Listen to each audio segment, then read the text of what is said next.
tragic downfall of Guy Lapointe shocked the hockey world when news broke in December 2019 that the Hall of Fame defenseman had been diagnosed with oral cancer at the base of his tongue. But this isn't a story about defeat. It's about triumph over adversity and the incredible legacy of one of hockey's greatest defensemen. Guy Lapointe's journey to greatness began in his hometown of Montreal. He climbed through the junior hockey ranks, playing for the Montreal Junior Canadiens before turning professional. After spending his first 2 seasons developing his skills in the minor leagues with the Houston Apollos and Montreal Voyageurs, getting occasional call-ups to the big club, he earned a full-time spot with the Montreal Canadiens in the 1970-71 season.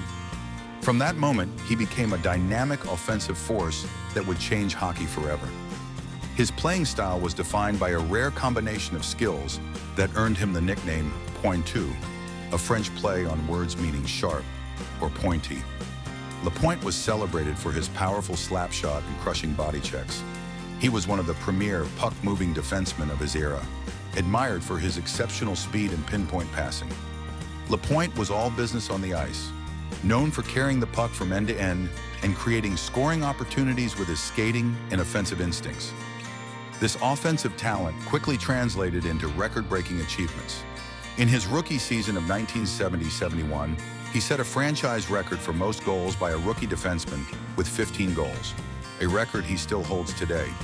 He continued developing his offensive game, reaching a career-high 28 goals in the 1974-75 season, which set the Canadiens' record for most goals by a defenseman in a single season. His contributions were consistently recognized by the league, earning him a place on the NHL First All-Star Team in 1973 and the Second All-Star Team in 3 consecutive seasons from 1975 to 1977.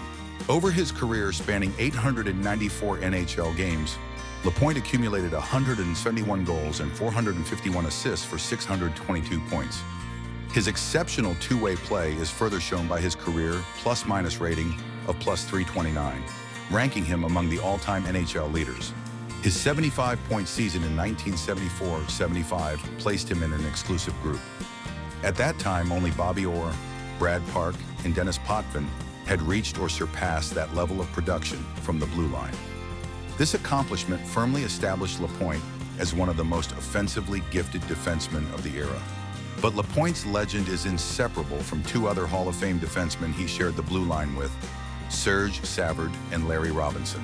Together, they formed a unit widely considered the greatest defensive group in NHL history.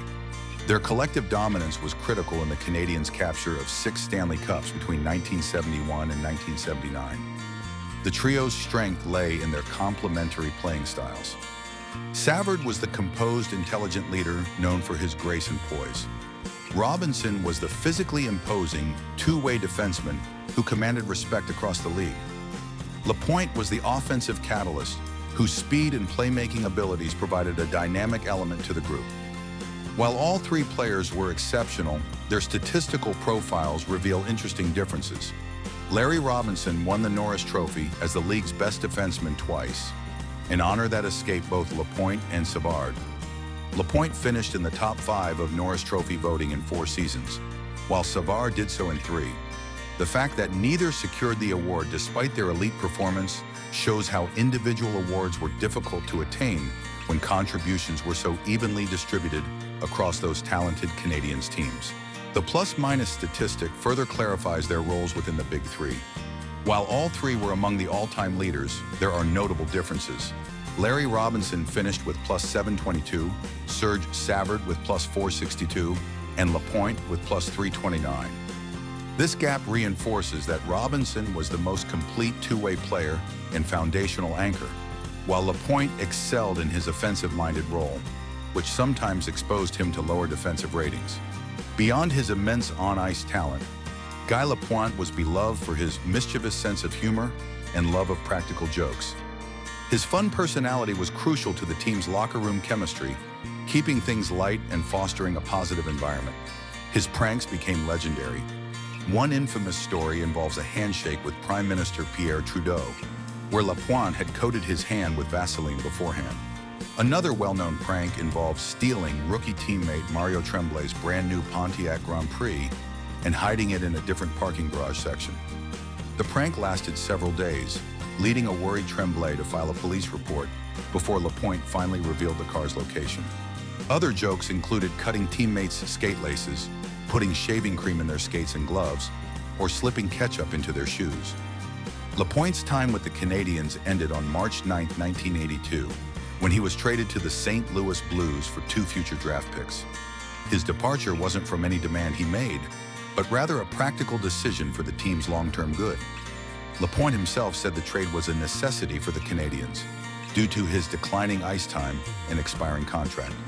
He expressed concern that if the Canadiens didn't trade him, they risked losing him for just a $2,500 waiver fee, a fate that had happened to teammate Serge Savard. This shows a player with deep understanding of hockey's business side and loyalty to the franchise beyond personal interests. It was also deeply personal, as Lapointe admitted he wanted to leave while fans still had good memories of his play, rather than staying until his performance declined to where they might boo him.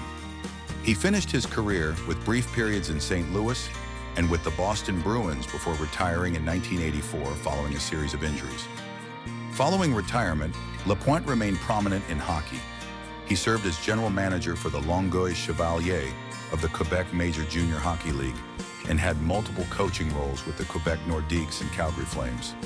However, his most lasting post-playing role was as a scout spanning 2 decades with the Minnesota Wild. He held the chief amateur scout position from the team's start in 2000 until retiring in 2020, bringing his career full circle. Now we come to that tragic moment mentioned at the start. In December 2019, at age 70, Guy Lapointe was diagnosed with oral cancer located at the base of his tongue. The McGill University Health Center stated the cancer had a high cure rate, but it was still a frightening diagnosis for the hockey legend and his family.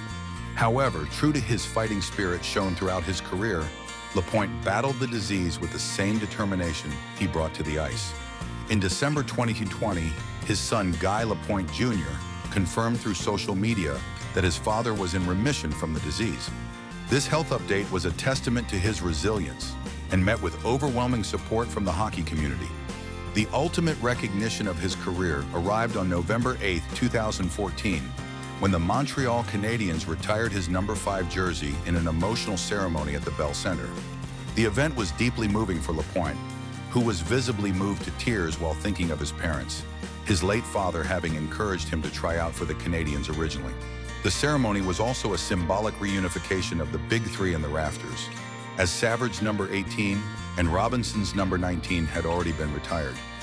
Both Savard and Robinson gave speeches honoring their longtime teammate, with Savard acknowledging that the delay in retiring Lapointe's number was an oversight now being corrected. The symbolism was rich and layered. Having a number retired is rare, and in Lapointe's case, it was unique as his number 5 was already retired for another Canadiens legend, Bernard "Boom Boom" Geoffrion. They now share the honor in the Bell Center rafters. Current Canadiens players, all wearing number 5 jerseys with Lapointe's name on the back, skated out for the banner raising, carried out by P.K. Subban and Andrei Markov, highlighting the respect he commanded across generations. Even during this solemn and emotional moment, Lapointe's renowned sense of humor wasn't forgotten. At the post-ceremony news conference, the team presented him with a jersey that had his name and number printed upside down, a playful nod to his reputation as a master prankster. This final detail perfectly captures his entire story, a professional athlete of the highest level who never lost his playful, lighthearted spirit. Guy Lapointe's place in hockey history is undeniable and complex. He was a premier offensive defenseman, key component of the greatest defensive trio of all time, and central figure in one of the sport's most dominant dynasties. His contributions weren't only statistical, but also deeply personal, as his humor and positive attitude were key in shaping the team's championship culture. His career, marked by 6 Stanley Cup victories and Hockey Hall of Fame induction in 1993, proves his exceptional talent. His journey from a thoughtful trade to a victorious cancer battle and long scouting career speaks to his resilience and deep passion for the game. The retirement of his jersey, finally reuniting the Big Three in the rafters, serves as ultimate recognition of his lasting legacy. Guy Lapointe is more than a statistic in record books. He's an integral part of the Montreal Canadiens' legendary history, a man who faced every challenge with courage, humor, and grace.